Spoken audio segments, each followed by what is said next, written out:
all you beautiful people out there, what is going on? This is your friend Britik coming at you fast with another Destiny video, and today we are going to be looking at a setup guide video. We're going to be looking at the Hunter subclass, is what I was trying to say, as the Gunslinger, and basically what I'm going to be showing you guys is the attributes, how I slotted the attributes. You know, why I think that's the best way to slot them. I just wanted to make sure, I took a little bit of time before I made this video. I played the game a little bit, wanted to make sure that my decisions were final, that what I did, how I slotted was the best it possibly could be.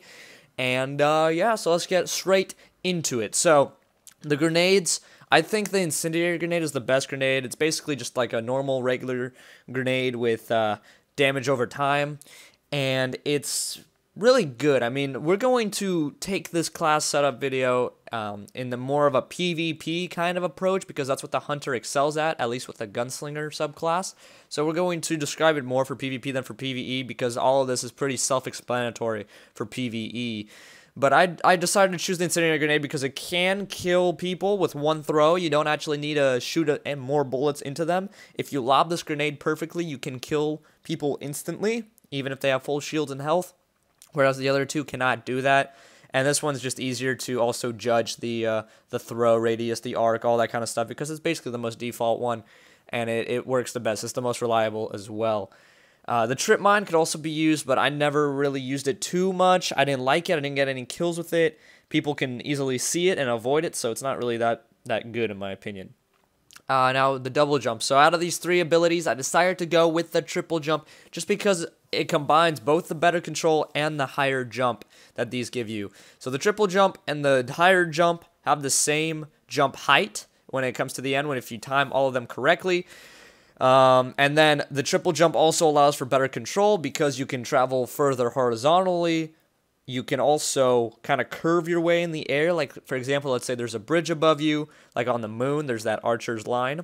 And if you're right underneath it, you can jump straight up, then you jump backwards, then you jump forwards, and you kind of go around it in midair, and you can actually do that with triple jump. So it's like having control and having a high jump all in one. It's fantastic. So Golden Gun, we have Deadeye, significantly increases the accuracy of Golden Gun. This isn't really useful since Golden Gun's already incredibly accurate. Killing enemies with Golden Gun causes them to explode. This is more for PvE, and yet it still doesn't do too much damage, doesn't do too much area of effect. The blast radius is pretty small as well, so it's not that great. And Gunfighter is the one that I went with because it reduces the cooldown of Golden Gun, which I was like, hell yeah, man, I want to use my super more often, so I'm going to have it recharge faster. That's exactly what Gunfighter does, and it is definitely noticeable. It's a really good buff. So for the throwing knife, we have Circle of Life. Killing an enemy with throwing knife while Golden Gun is active extends the duration of Golden Gun. Now, I don't see a point in this, because when I use Golden Gun, I already know where the people are, and I'm going to kill them in the near vicinity. Or, you know, I see that there's a boss that just spawned up, and I'm going to use my Golden Gun and use all 3 shots on the boss.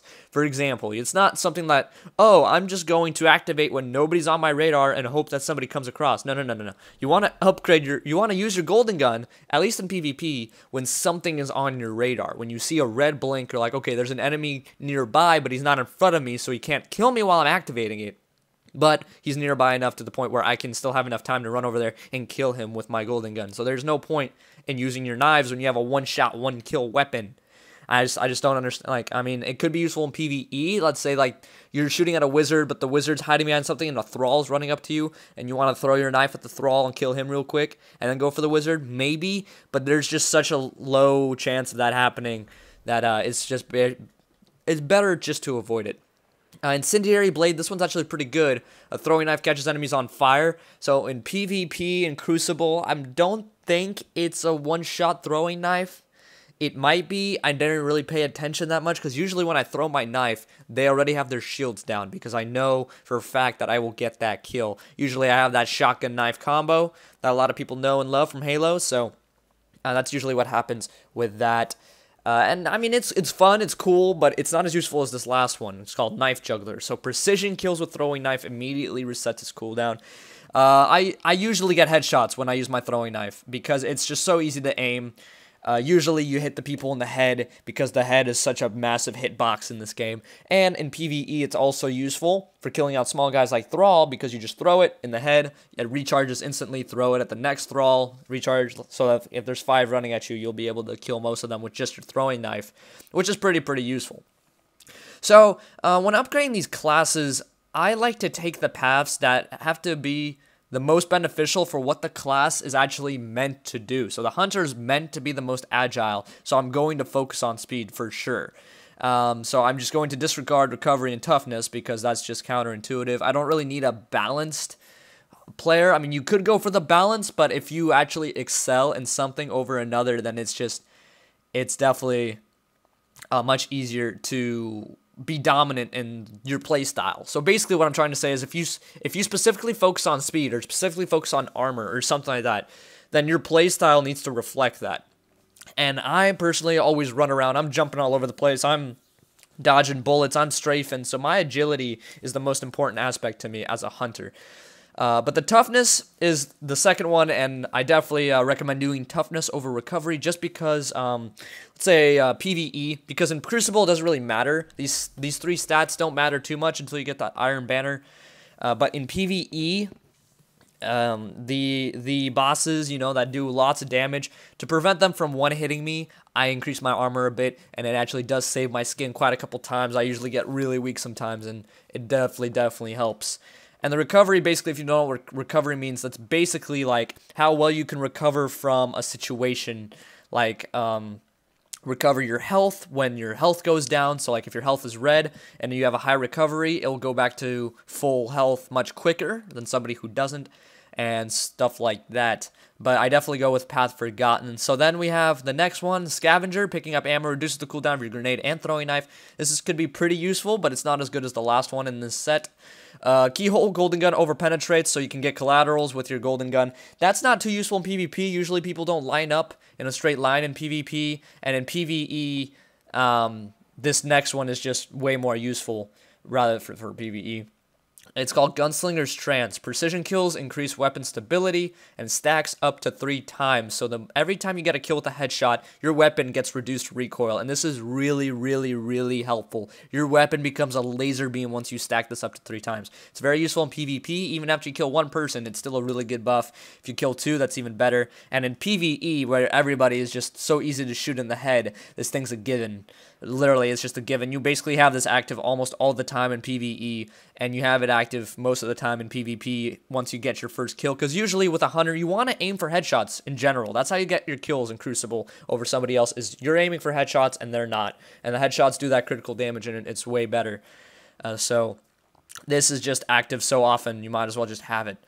Way of the Drifter, training focused on all attributes, training focused on toughness, training focused on recovery. Again, we're hunters. We want to have the most agility possible. Therefore, we go for the one that doesn't reduce our agility, which would be Way of the Drifter. And then the last one, we have Chain of Woe. Precision kills increase weapon reload speed. Stacks up to 3 times. This one goes hand in hand with Gunslinger's Trance, in my opinion, because you're going to be getting precision kills anyways.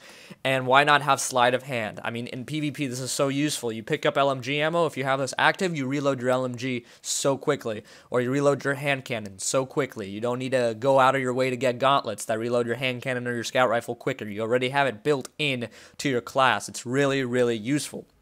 And it's way more useful than these last 2. Over the Horizon increases the range of Golden Gun. Usually when you use a Golden Gun, you're already in range of somebody. You're not sniping people with this Golden Gun. And it's a one-shot kill nonetheless, and against bosses, usually when you use it against a boss, you're in close enough distance to do max damage against the boss. So this is pretty much pointless. And then Gambler's Dagger, gain an additional throwing knife. This is also pointless once you put on the Knife Juggler ability, because, okay, cool, you get a second throwing knife, but who cares if you can get infinite of them as long as you get headshots with them, which is not hard to do either. So, would you rather have 1 times infinity or 2 times infinity? Nonetheless, it's going to be infinity. So, this isn't really useful whatsoever, and replacing Chain of Woe is just not a very smart idea in the first place, because this thing is an amazing ability. For sure, it's just an absolutely amazing ability, and I definitely recommend using it. But yeah, so that is my Gunslinger Hunter subclass. If you guys have any more questions or any, suggestions or feedback or stuff that you like more than everything else, please leave it in the comment section below. I'll answer all the comments. I always do. It's lots of fun communicating with you guys. The next video, we'll be talking about the Arc Blade subclass for the Gunslinger and actually why I think it might even be better for Crucible rather than the Gunslinger. So stick around for that. I hope you guys enjoyed this video. Hopefully it was informative. If you wanted to make sure that yours was the best, or if you wanted to imitate something else, or you wanted some advice from my perspective on something, then there you have it, right all in this video. Thank you guys so much for watching. Really do appreciate it. And hope you have a wonderful day.